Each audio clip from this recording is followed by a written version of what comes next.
And while you joined us via phone previously during the early stages of this incident, also Captain Lim spent about 25 years as a pilot with MAS, and 9 of those years were spent flying the Boeing 777. He's also the author of Asia's best-selling aviation book called Life in the Skies, Everything You Want to Know About Flying.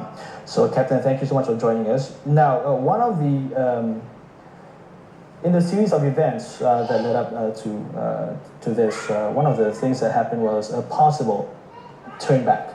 Now, we understand that you yourself have first-hand experience with a turn back.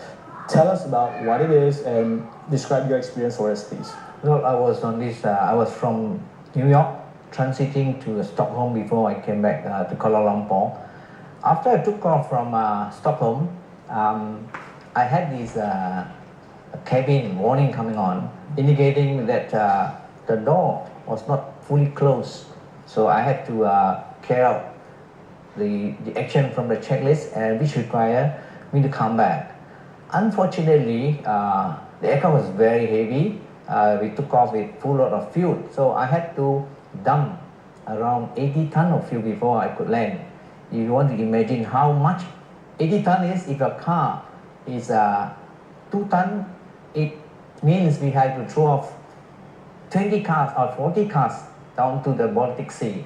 And when I landed safely, the engineer checked. Unfortunately, it was not a real defect, it was a false defect, and the engineer just cleaned the sensor and we took off, and we were delayed for around 3 hours before we came back to Kuala Lumpur. Okay. Now you say that you had to dump the fuel.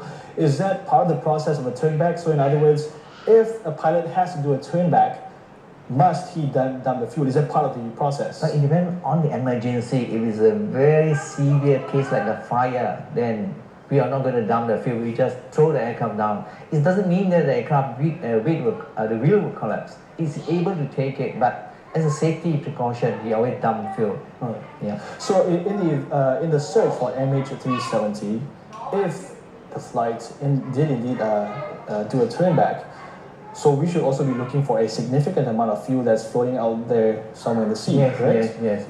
A lot of fuel. A lot of fuel? Yes, a lot of fuel, because it's only an hour out of the station, so we still got a lot of fuel. So in your case, it was 80 tons, but this was a much shorter flight from KL to Beijing. Yes. So, but how many tons, can you give us an estimate there? They said about 7 hours worth of fuel. How much fuel in terms of tons? Yeah, in tons, this 777 consume around 6 tons per hour. So 7 and 6, at least 42 tons. Okay. Yes. Wow, that's still a significant amount. Yes, a lot. But going to from Stockholm to Kuala Lumpur, we carry around 100 tons of fuel. All right. 90 to 100.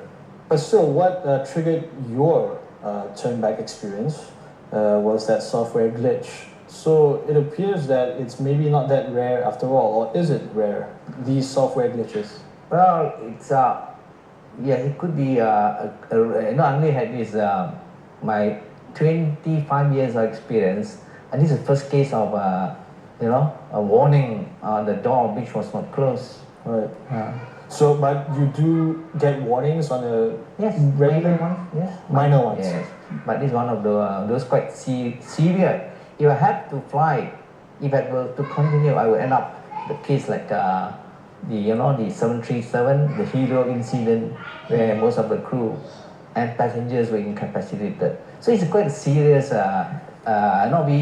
We do not take it for granted. We do not assume when there's a warning, we have to come back. Right. Now, we understand that you are no longer actively taking to the skies, yes. but you still have many close contacts, and I'm sure over that long period spent in the aviation industry. Kind of give us an idea here about how the pilot community are handling this, because given that it's, it hits so close to home, but yet, just hours later even, pilots still have to take to the skies, still have to be professional, keep their feelings aside, and maintain calm and still carry out their jobs. I cannot imagine how tremendously tough that is, but try and give us an idea here. Pilots we are professional. We are generally very well trained. Most of the time, The safety of aircraft depends on the training, and I'm involved with a lot of training. So we will inculcate the good procedures on how to handle emergencies. Whenever there's emergencies, it's just like normal to us. Now, a lot of people say, "Oh, you have done a great job," but it was part of our job, and we continue to fly. People talk about this aircraft. I feel this aircraft is still very safe. We will continue to fly the 777, and I have no hesitation to fly again. Okay. Well, certainly a word out to all pilots, far and wide, and also all cabin crew, not just Mars alone, but all throughout the aviation industry. Full respect to you, full credit to you for still being able to go out there, still do your jobs, even in the wake of this really, really mind-boggling mystery, if you would call it that. So yeah, again, our thoughts are with you. Let's perhaps end this conversation with this. Again, we understand that you had mentioned before that you had flown with Captain Zahari, who is the captain of flight MH370. Tell us a bit more again for the viewers who were unable to join us over the weekend.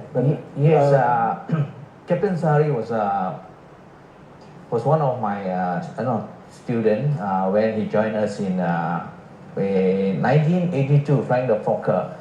In fact, I did a bit of his training as well as his check flight. I checked back the record. In fact, I did actually fly with him. I tested him. We did a base check.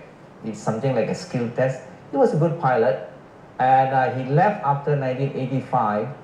30 years later, I never saw him until this ill-fated incident. And only yesterday, I think he interviewed one of the captain, told me that he is a good pilot, and he's also an examiner. Well, we certainly hope that your training has, I'm sure your training has proven to be an asset to him, and we certainly hope that he put it to good use, in this entire incident. So, thank you so much for joining us, Captain Lim. We appreciate your time. All right. Well, coming up after this, we've got more updates and more reports on still missing flight MH370. Stay with us right here on NTV 7.